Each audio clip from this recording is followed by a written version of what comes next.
The Birds and the Bun. There was once a baker boy who went down Leafy Lane with a basket of bread and buns. As he went, he sang a song and swung his basket, and out dropped a bag with a large currant bun inside. The boy did not see the bun falling, and he went on his way. The bun lay in the lane in its paper bag, and as no one came by that way, it stayed there for a whole hour. Then a robin came by and saw it. A paper bag, he cried. A brown sparrow flew down and pecked at the bag. There's something inside, he chirped. Down flew a fine chaffinch and pecked open the bag. I have pecked a hole, he sang. I have pecked a hole. Then a big blackbird fluttered down and put his head inside the hole. There is a bun inside, he sang. A bun, a big currant bun. A thrush joined the little crowd and he pecked at the bun. It is good, he said. I shall eat it, it is mine. Yours? Cried the robin indignantly. What do you mean? I saw the paper bag first. But I told you there was something inside the bag, chirped the sparrow. At once. I did. The chaffinch pushed against the thrush. Go away, he cried. This is my bun. It was I who pecked a hole in the bag, but I peeped inside it, said the blackbird. The bun is mine. Go away, everybody. You are foolish, said the thrush scornfully. I pecked the bun first, so it is mine. I'm going to eat it. Then there was such a noise of quarreling and chirping and singing that no one could hear himself speak. Suddenly there was a large caw, and down flew a large black rook. What is the matter? He said in his deep voice. Then everyone told him about the bun in the paper bag.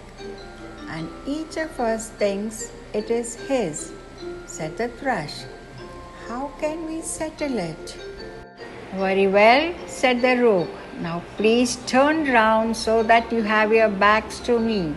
When I say go, open your beaks and sing loudly for all your worth, till I say stop.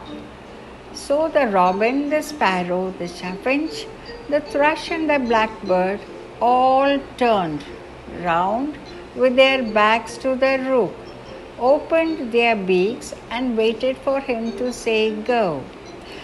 Go, he shouted, and then you should have heard the robin's screamy shrill, the sparrow's loud chirp, the chaffinch's pretty rattle of a song, the thrush's lovely notes, and the blackbird's flutting. Really, it was fine to hear. They went on and on and on, and they didn't hear the rook tearing open the paper bag.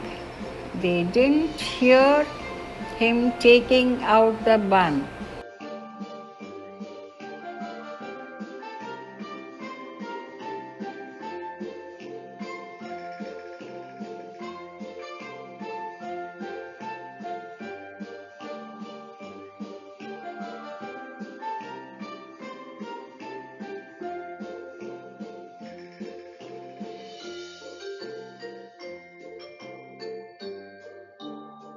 They didn't hear him spreading his great black wings and flying off into the next field.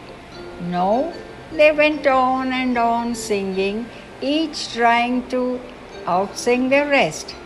When they were quite tired of singing, They wondered why the rook did not tell them to stop. So the robin looked around and he saw that the rook was gone. He hopped over to the paper bag and it was empty. See, see, he cried, the bun is gone and so is the rook. He has tricked us.